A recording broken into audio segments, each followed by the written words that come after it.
schedule, I thought, oh, maybe I can give this one to Nelson. but I didn't. I said, all right, I'll do this. And because I also had that clip from Priscilla, which I wanted to use because I think it's so good.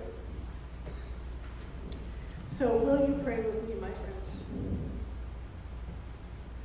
Let me get my thing to start here. There we go. Spirit of wisdom, open our hearts today. May the words we speak and hear be words of truth and beauty. May they lead us to a greater understanding of your love and grace. Amen. So as I said, just so everyone knows, we are going Facebook Live, and we do record that and post it on our website. However, the camera's only on me, so nobody else is seen. Okay, so everybody knows that. So Priscilla is one of my all-time favorite movies. I mean, there's some problematic parts about it. There's a few scenes that are extremely racist, and I don't like the idea that it's a straight cisgender man who plays the trans woman, but I think they get a lot of other things right. It's a wonderful story of learning how to trust who you are. And a brief summary for those of you who have not seen the whole thing. There are two drag queens, Mitzi, or Tick, played by Hugo Weaving, who we saw a lot of in that scene, dressed up as a cowboy, which is like the opposite of who he is. And Adam, or Felicia, played by Guy Pearce, who was the younger one.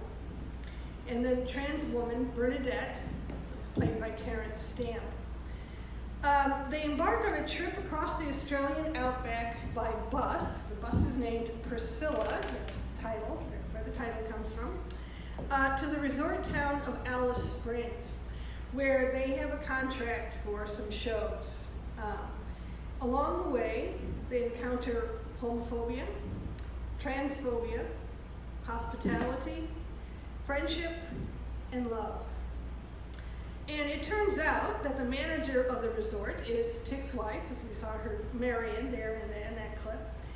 And she wants him to take on their son, take care of him for a while, because she's been raising him on her own all this time, and she feels it's Tick's turn. Tick, however, is paralyzed by fear about this. He's not out to Benji, he thinks. He's not out to Benji, and he fears rejection. Because his life is around being a drag queen. So if they go to Sydney, then Benji will find all this out, right? Adam has to come to terms with his own fears about being loved, and Bernadette learns to trust that love can come to her too. Now, when I first came out as a bisexual woman, I must have watched this movie once a week, maybe, once every 10 days for several months. The conflict that Tick feels at first, admitting that he's married and that he loves his wife and his son while still being attracted to men as well as women, echoed my own efforts to come to terms with what I was feeling. It's also very funny, great music. Adam teases Tick, but that's partly, we later learn, out of jealousy, because Adam and Tick are forming a relationship, and Adam fears that Tick will leave him for his wife or doesn't really care for him. And the thing is, all three of them are divided from each other, from those they care about, even from themselves. Adam pretends to his mother that his sexuality is just a phase in order to get the money so they can buy Priscilla, buy the bus. And he's divided from Tick by his fear of losing him.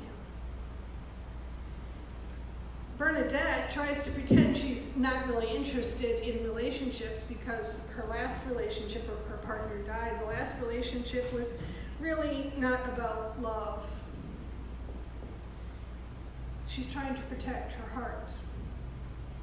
And Tick has convinced himself that Benji couldn't possibly love him if he knew what Tick does for a living, that he's a drag queen. And Tick also fears what Marion may have told Benji about him. So there's a lot of fear, a lot of division going on. So we come to this excursion to the Billabong where they play charades and then go skip stones. And then they prepare for what's supposed to be the highlight of the trip for Adam, Bernadette, and Tick. They're hiking, we don't see this part, they hike up the canyon in full costume. Heels, headdresses, feathers, everything. But Tick, as you can see, initially refuses to participate because he's afraid of Bernie's reaction. Benny's. Why do I keep calling him Bernie? Benji's reaction. Instead, he tries to maintain this facade of being straight, of being just like everyone else, of being very butch, you know. But Benji, in the wisdom of childhood, gives Adam a gift. He shares with him what Marion told him, that Tick is the best in the business. He asks if Tick will have a boyfriend in Sydney. And this simple acceptance of who he is almost undoes Tick. Hugo Weaving is wonderful in this role, you can see that. And that frees Tick to be himself and to join Bernadette and Adam on that last adventure of the trip. He says, let's go unleash the best in the business. He goes and he changes and he goes up there. So coming out is so difficult. It's not a one-step process. It's not a single announcement or letter or one pride parade or one Facebook post, is it? It's ongoing.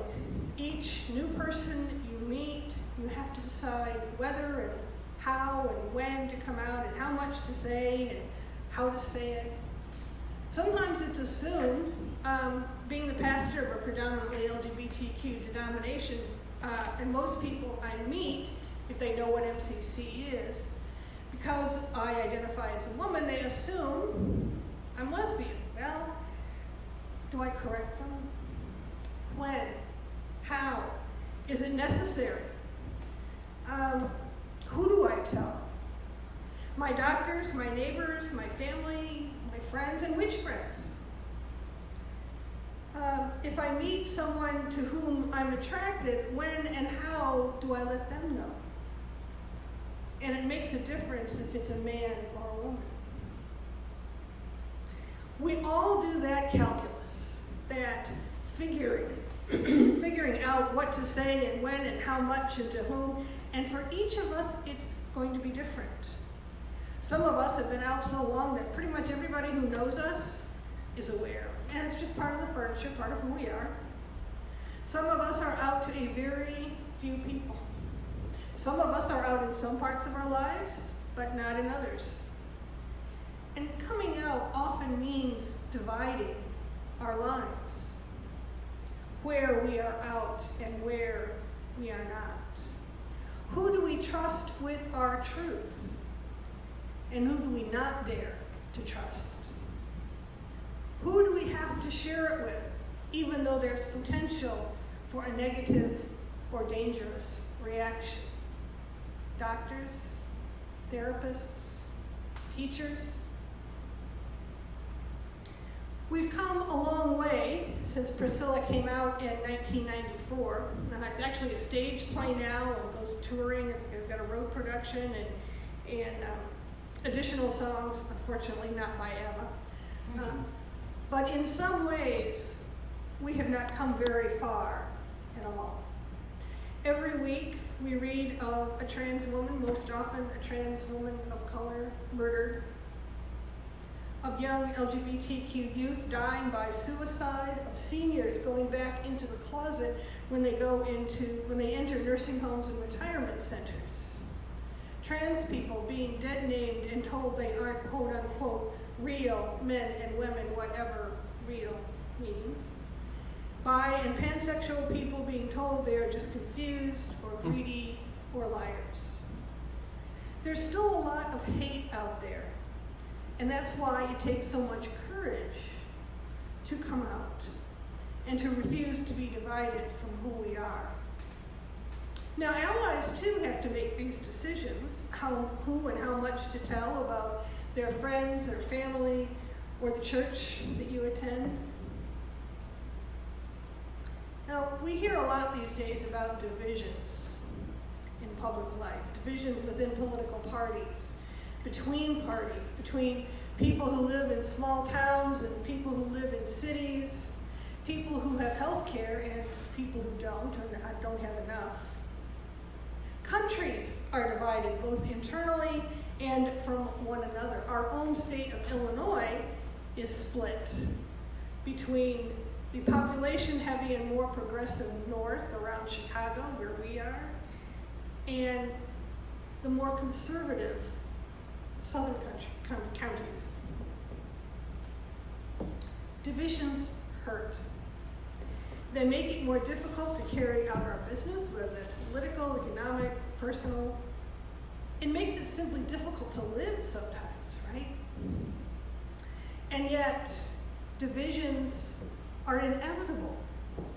Human beings have needs, and sometimes one person's need conflicts with another person's needs.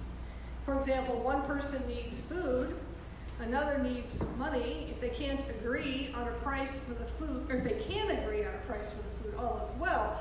But if they can't, then there's division. Now, that's a very extremely simplified example.